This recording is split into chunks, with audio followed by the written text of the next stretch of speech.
blog is kind of good enough for you when it starts, but after a while, if nobody's hearing you, you're going to start looking at some other social media to try and get your blog more traffic, but mostly because you want to try and, have somebody else be a sounding board. And so that's one thing that blogs can be part of.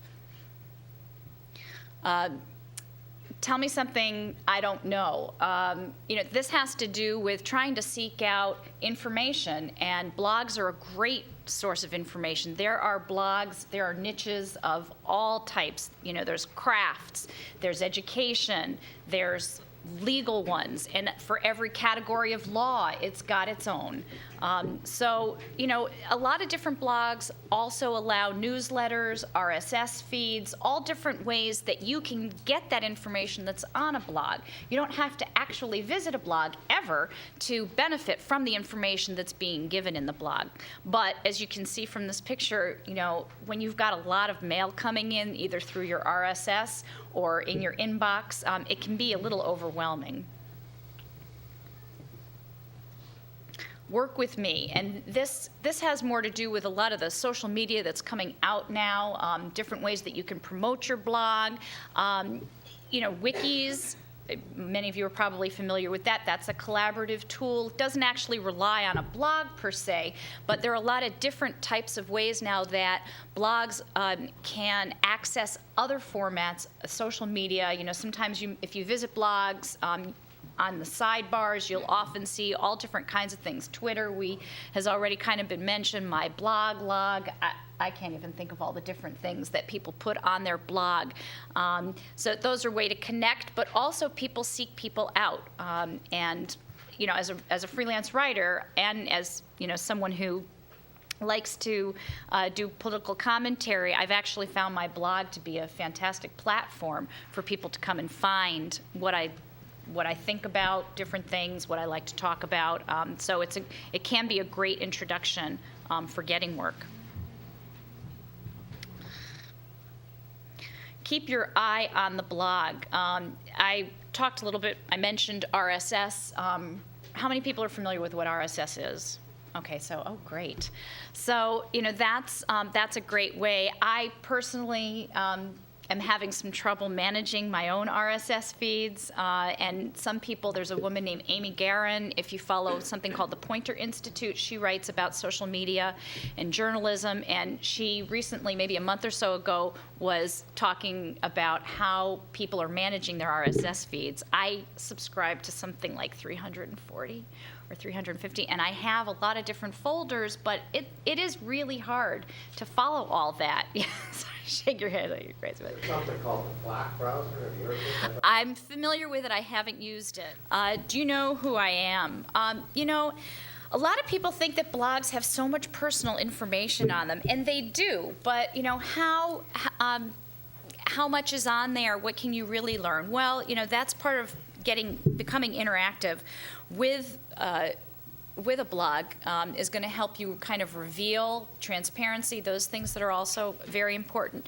Another aspect of the Do You Know Who I Am, a lot of people talk about traffic, and I know George knows this.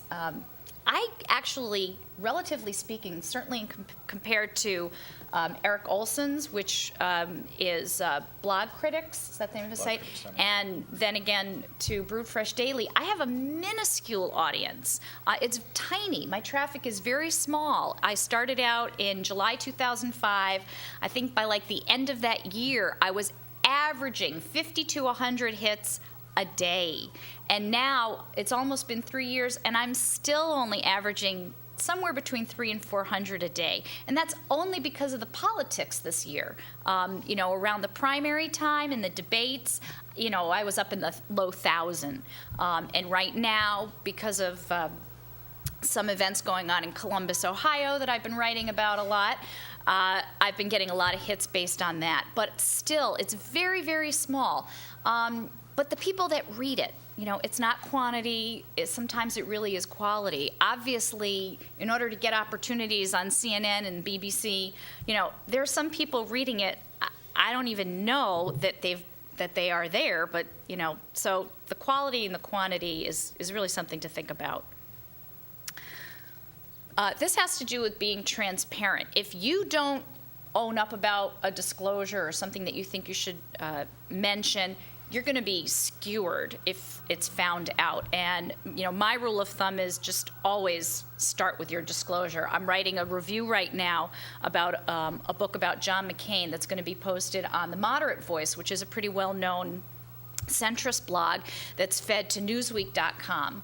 And has been for the last few months. And right off the bat, I'm going to be saying in that review, the author is currently living in Ohio. He is liberal. I've written about him before, right off the bat. Because what's going to happen is if I write up an interview, no matter how much I try and make it just a Q&A and make it neutral, someone in the comments is going to say, well, don't you know him from the Ohio liberal blogosphere? And people want to put these connections together. And if you don't get out front with what the connections are, someone's going to find them.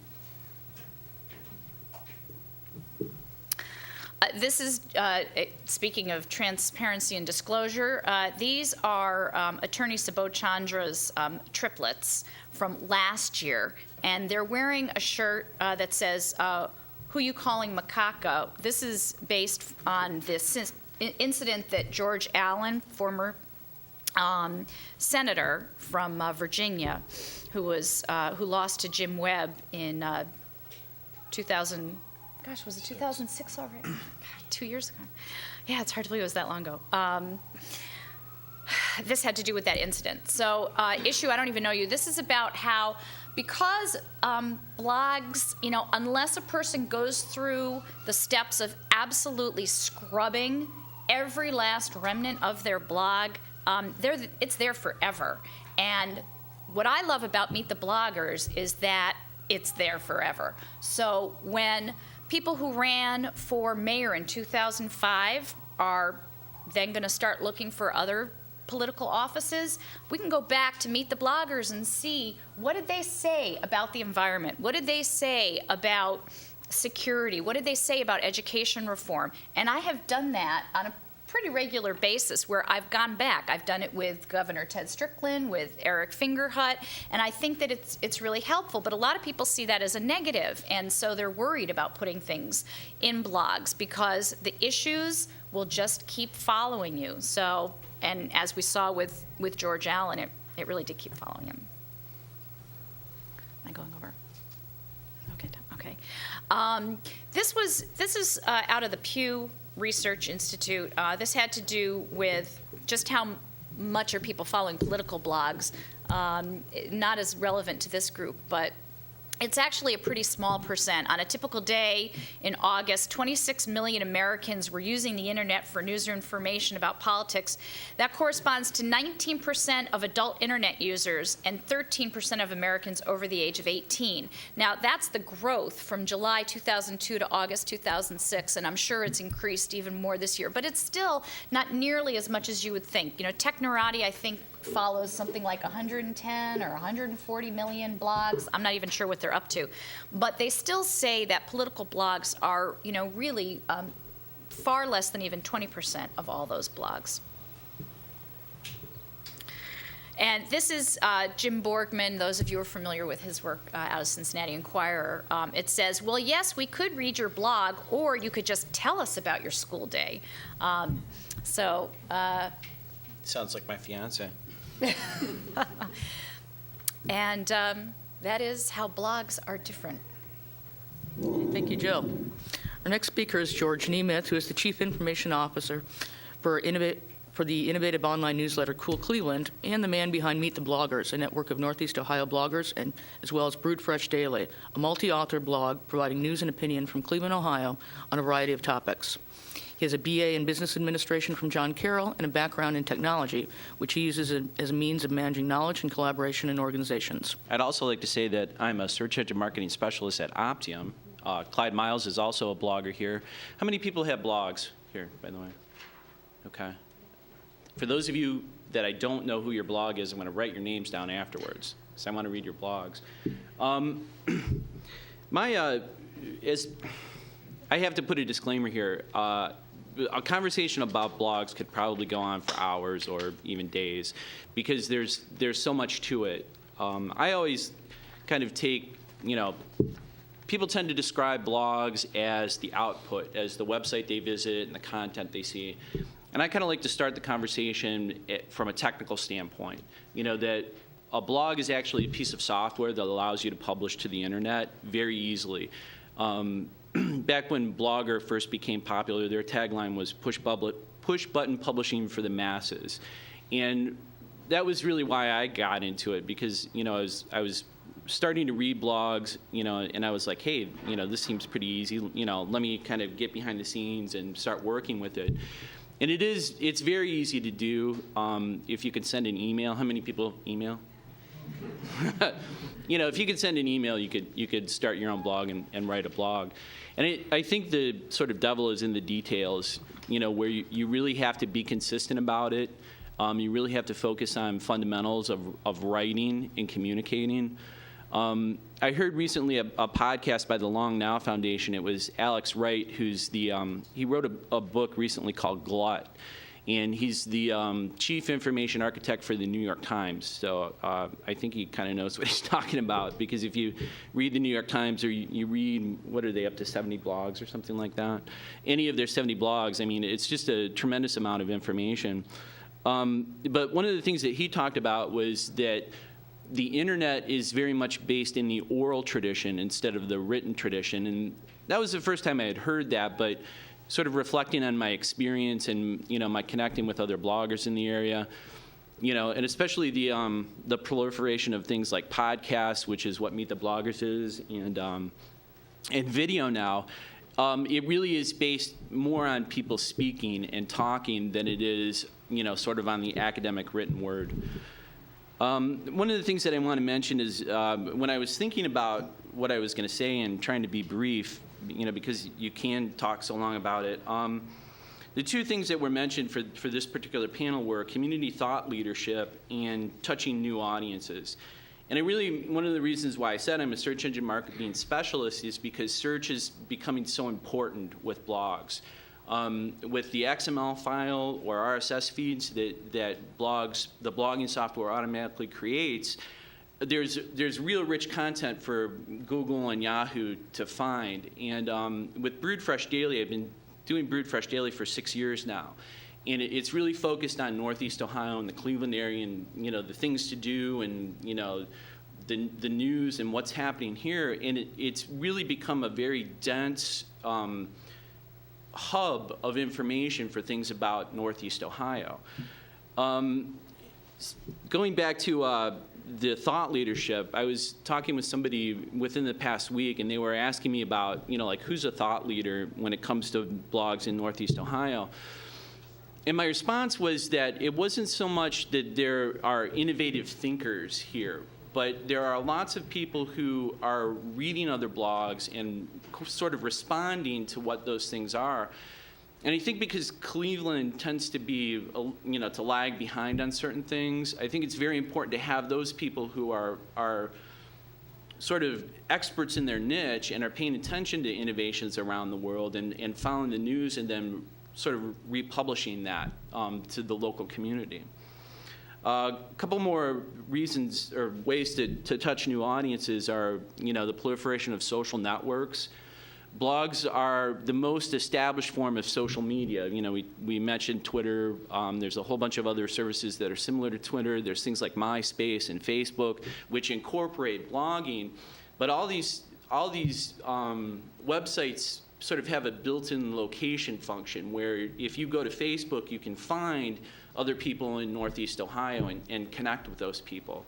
So I think that's increasingly important. But then, how many people that are here in the room knew me or Jill or Dawn when they came to this? A handful of you probably, knew me. So speaking at events like this is incredibly important. And if you have a blog and if you have an expertise in a certain niche like education, Jill covers a lot of education in her blog, or pop culture like Dawn does, position yourself to be a speaker at these public meetings. That way you can expand your audience by meeting people.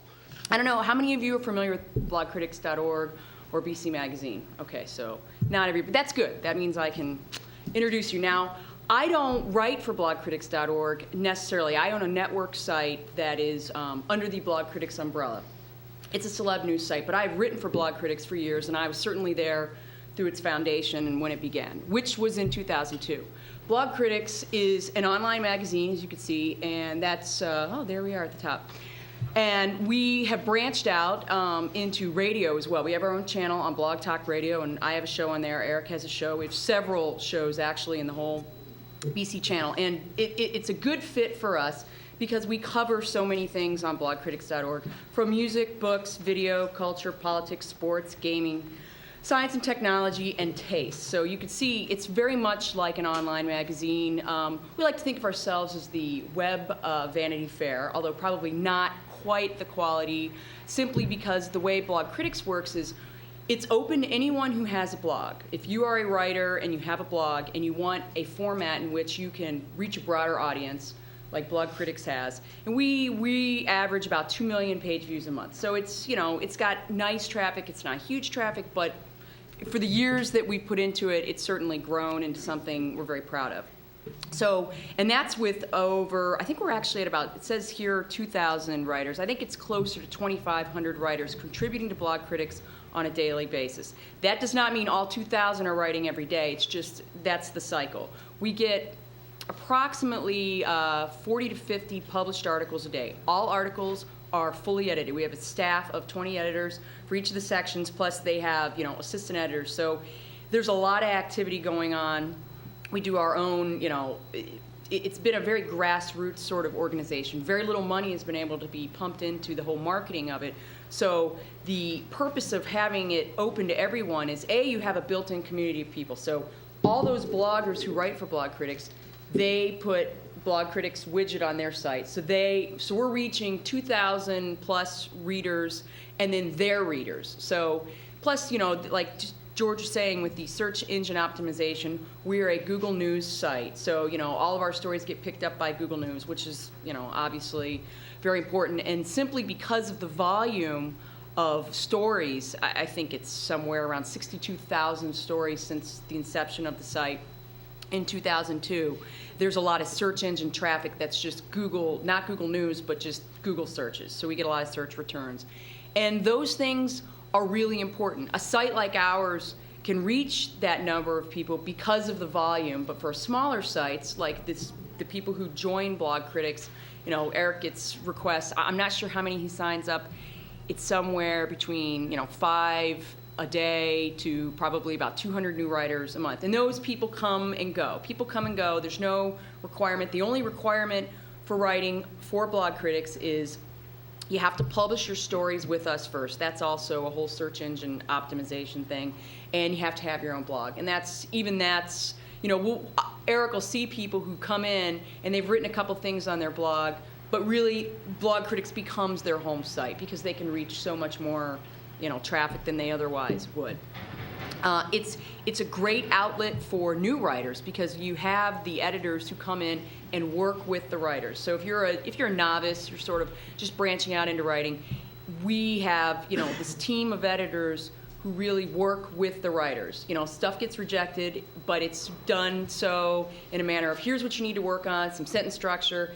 You didn't, you know, you didn't cite your sources well enough. It's not long enough. You didn't, you know, just it's too opinionated if it's a review.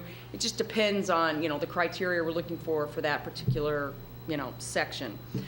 I mean, we're growing. Obviously, people, you know, Technorati is interested. We've had lots of other various big name people come and seek us out, and we're hoping that, you know, the bubble, though it burst so long ago, we're hoping that it's not too late, that, you know, a site like ours, which really is essentially a content provider. You know, you got quality content being provided, RSS feeds, very important for us, and we hope, you know, for those of you who've never seen it, we hope you'll check it out because it's, you know, not everybody can bring the paper with them and pull that out while they're at work, but you can go and check out politics and book reviews and movie reviews and TV and film, just virtually anything you'd see in a regular newspaper or magazine you're going to find on blogcritics.org.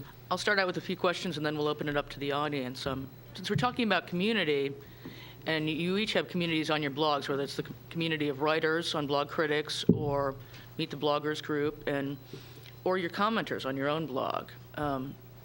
How important do you feel it is to establish the relationships both online with the people you come to know, but also when do you cross over into the real world and find those connections, make that transfer of really going beyond the virtual? Probably most of my earlier readers on Brewed Fresh Daily were all people that I knew before, and I said, hey, you know, I've started a blog, here's the URL, you know, check it out.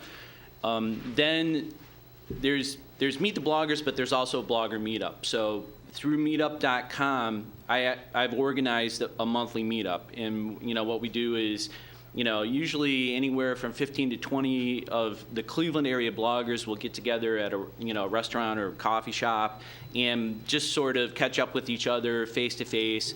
In fact, here's one of them now. Hey Bill, are you coming to next week's Meet the Bloggers? Or not Meet the, I'm sorry, Blogger Meetup. Okay. You know, but then the configuration of Meet the Bloggers and the interviews that we do with, you know, political candidates or important civic figures is a setting like this, where, you know, we have microphones, we have a digital recorder that we record our conversation, then we post it to the internet. But that's all based on face-to-face conversations. So I think that the, you know, getting together with people in real time, you know, as well as virtually is incredibly important.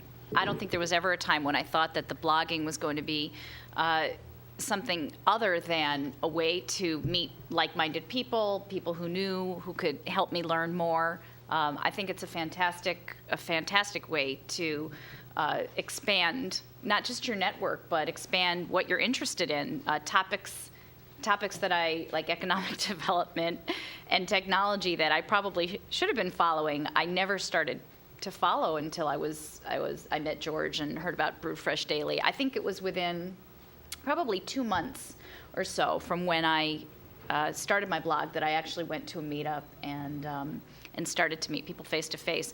I will say though, for a political blog, as far as commenters go and meeting some of them in real life, definitely not an interest of mine, because you know, a lot of political blogs attract people who really prefer, and I think I'm pretty glad, stay anonymous.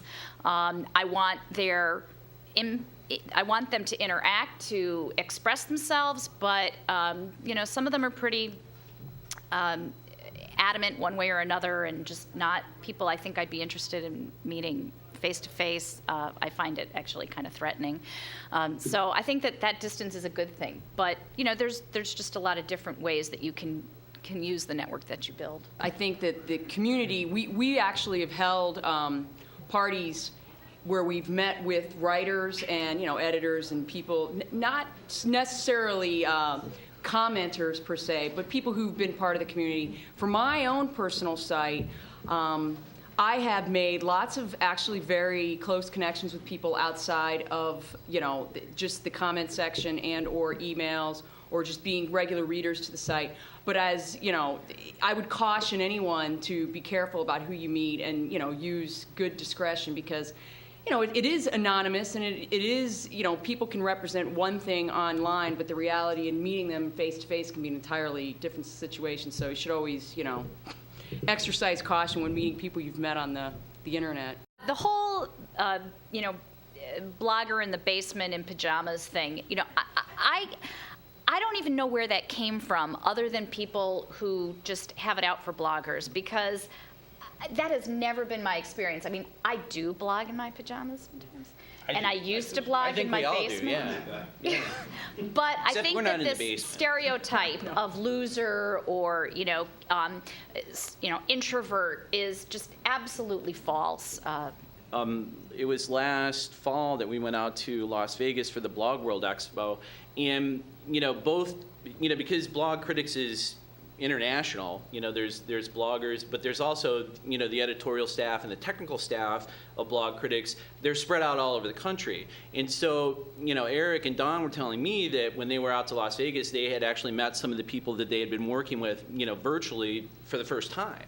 You know, so, you know, I think it's possible to do everything completely virtual, you know, but, you know, Blog World Expo was a really good event. And a lot of the people we met were people who work for the site. It was mostly the editors, but certainly, people partners and affiliates and people we'd work with. And it really does sort of cement friendships that you've built online.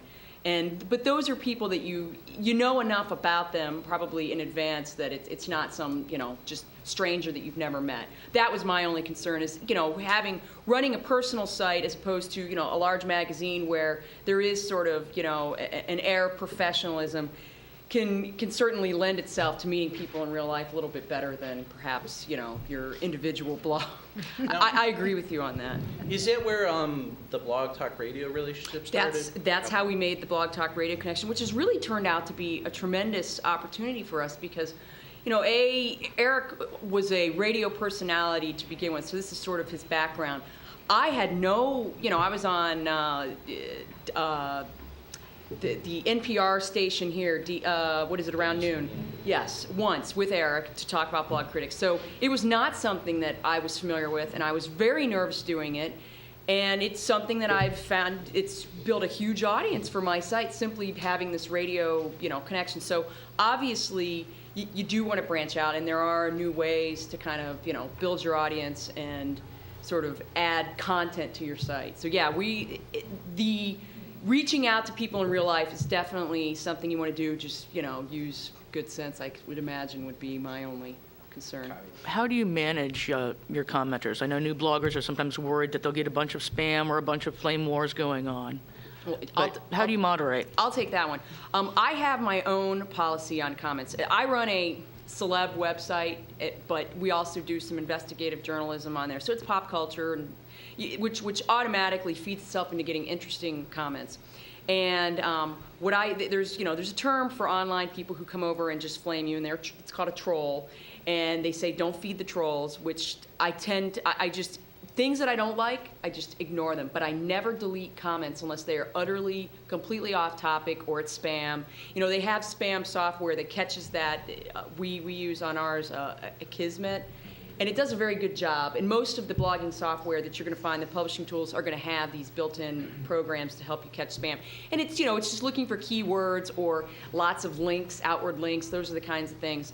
As far as comment policing, every blogger probably has their own policy. Mine is, I want it to seem transparent. So I don't, people have differing views. If they want to come over and insult me, that's A-okay, as long as it's not violent or threatening any other commenters. Those are the only types of comments I ever delete, because I think it sends a bad message to your readers if you're starting to delete things that are negative. I think, you got to be willing to take kind of the good with the bad. So that's my policy. Is again, Dawn said there are ways to manage those things, and that's one of the reasons I kind of start out with the definition of it being a software, because the different blogging platforms have sort of different ways you can configure how comments are handled.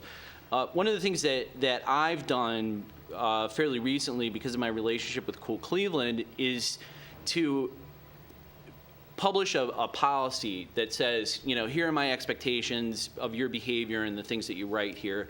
And one of the things that we do is we require a real name and a real email address. So if there is an issue, it can be sort of dealt with offline, kind of. Because if you send a nasty email to somebody, there's always the possibility that they'll take it and they'll publish it to their blog, which is fine. I'm ready to deal with that. But it really sort of comes down to how you want to facilitate the comments in your on your blog.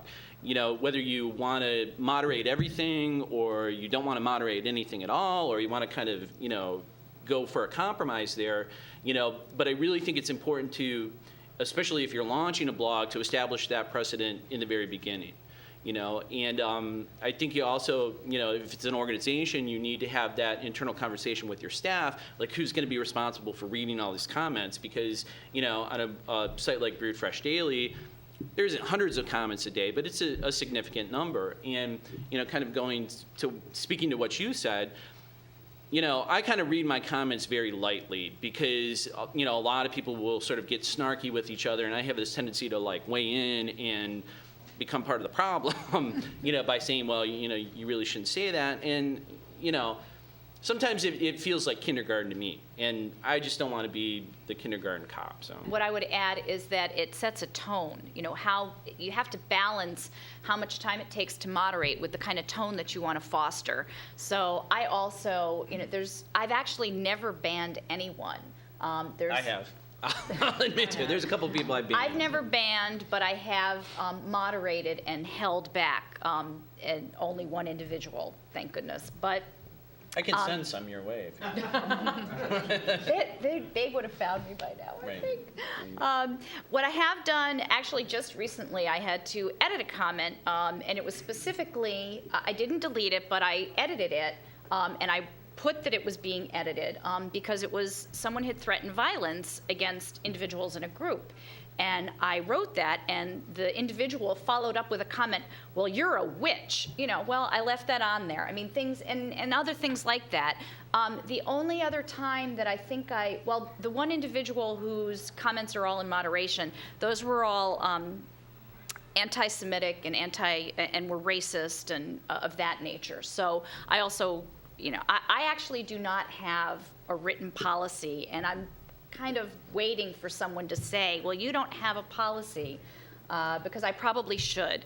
I just haven't sat down to write it. I think one of the problems with writing the policy is then you draw the line, people see the line, they try to push the line. So I kind of feel like I have been saying more and more regularly, my blog, my rules, but typically, my blog is really tiny compared to these, and people aren't going to be leaving comments that don't follow kind of the tone of what I'm writing and what I'm saying. So Whoever you get to be your comments editor is somebody you want to be as diplomatic as possible, because it can create an entirely different tone, as you say, if they start to get the impression that that person has one slant one way or the other. You really want it to be as centrist as possible as far as a site like Blog Critics. Now, granted, if it's your personal blog, then it's totally up to the individual who owns that site what they want to do. But for us, because Blog Critics has so many people coming through, we have a person that's their job, is dedicated to commenting or to editing the comments, and it's caused some problems from time to time. I love is when I see the commenters engaging with each other to talk about, you can't talk that way on this, or, redirecting it. That, I think, comes with the maturity of the blog itself, and I've seen that on my own blog more and more in the last few months, and I think that's only because it's in its third year. So, that is a beautiful thing to see commenters interacting with moderating each other. I think that's Policing. great. Yeah. Yeah, go ahead. Let me repeat that for the recording. What Mano's asking is, if you approve your comments, is there the idea that some are condoned by you if you don't moderate them? A couple things. One is I think that many blogs do include some kind of a disclaimer on the blog that specifically says that, this represents, the content represents the individuals who are commenting. It doesn't necessarily represent the blog author. But also there is, and I know we've got some lawyers in the room, there is a body of law now that is being developed that specifically severs in certain places that the law is recognizing the connection between the blog author and the commenter. I'm not up on exactly what the law is saying about that, but I do know that there have been several cases that have to do with anonymous comments and the connection and the liability of the blog author in connection to the comments. So I think that the Electric Frontier Foundation is one group to look to in terms of just how much responsibility does an individual blog author have. I've got to believe you guys must have an insurance policy. No, No? that we have a comments editor, and it's their job to make sure that if there's anything that's truly, violent or violates somebody's personal freedoms and rights. I mean, it's like, freedom of speech with caveats that you can't go around threatening violence, you can't make racist comments, those kinds of things, or overtly sexual comments. If it's just you're stating your opinion, you should be allowed to state your opinion, even if it's not an opinion that, definitely jives with the site owners. But I think common sense kind of rules out. Anything violent, anything posting personal information, that would get deleted immediately. Maybe we should have insurance, but I don't believe we do. We just have somebody that's their job, is policing that all the time and making sure nothing that violates, our general sense of, what is acceptable and what is not. Instead of editing a comment, I've always responded to it, right? So, here's a post from me, here's some comments, here's me delving into the comment section again, saying, well, this is what I think, or here's a link to something more, something like that, instead of actually editing the comment itself. And his anonymous bad comments dropped almost to nothing because people don't want to be associated with that. That's a creative It was really fun. You can also kind of, I was using Jewish guilt for a while, where I would, try and pull people out. And I haven't had to do this in a couple of years because in the first several months, this was happening constantly where I was getting anonymous. I'd say, okay, well, I'd be able to give you more credit if I knew who you were, if you could give me a little something. And, I think anonymous comments, people who frequent blogs know exactly how to weigh an anonymous comment. Yeah, to repeat the question, the first question is blogging a replacement for social communication or an addition to it, particularly because of the tradition of oral communication? And then what is the macro impact of so many people blogging? What is the global impact on society? I think that the explosion is and of course I write a political blog, so I'm seeing it a little bit from the political side, but I think it is absolutely a reaction to people feeling shut down and not heard and not having places to go. That's one niche. There's so many reasons. For every person in this room, there's a different reason why people start blogging. I started to blog because as a freelance writer, I wanted to make sure I was sitting down and writing 1,000 words a day. And the blog just helped facilitate that. Plus, I have, a list full of hundreds of ideas of things I've never gotten to write about. So, I always had something to write about. I just pick something off the list and blog.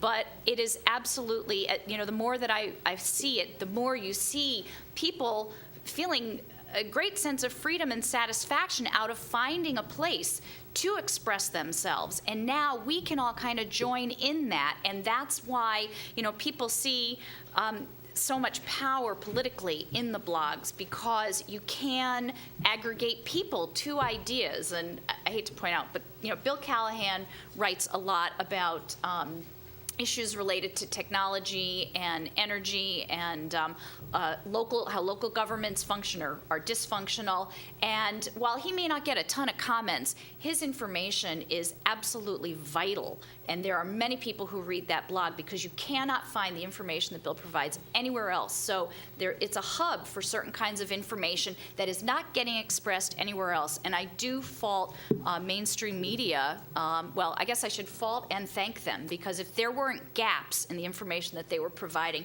you would not see the explosion that you see. We are very dissatisfied. We expect more. We want more. We can consume more, and we can feed back. And I think that's incredibly important. So I think it's additive. There are people who this is the only form of social interaction that they have. I mean, that's probably not the majority of bloggers, but we've seen some very, basement dwellery type of people who join the site, and this is it. This is their outlet. This is probably what keeps them from jumping up on that soapbox in the center of town and just being a loose cannon. And then there's a lot of people who this is just another outlet, another hobby, another way of keeping their families informed, just writing about interests and things that it's both. It just depends on the individual, though it's probably more additive now. That's why it's so popular than it was initially when in its infancy. And what was the second part of that? What's the macro impact? The macro is, we're still trying to figure that out. I think we're definitely, I know from my site, not certainly blog critics this applies to, but for my site, I have been able to personally impact an entire movement by simply providing an outlet of information that other people wouldn't be able to find anywhere else, simply because it's something I'm interested in and I see the mainstream media personally not covering it. So it does have a macro effect. It just depends on the currents and what's going on in culture as we go each day. A quick anecdote: the reason I'm working at Optium right now is because I've known Clyde Miles for 3 or 4 years now, and we're both familiar with each other's work. And the opportunity came along for him to expand his staff, and he saw that more and more of Optium's clients are asking about blogs. Should they be blogging? Why should they be blogging, and how should they be blogging? So I really think that creating that sort of understanding with people, whether you're a content expert or you just are passionate about things, I think it adds to the conversations that you're having in venues like this. And as far as the macro impact goes, I really sort of agree with Dawn that a lot of the readers of Brewed Fresh Daily are local media, and so they're developing stories based on what they're reading on the blog. So I think it really behooves us to get our stories out there farther or more often, to the point where they start generating some interest and some buzz in the local media. Okay, I appear we've run out of time now. I'd like to thank Jill and George and Dawn for our program, and thank you for coming.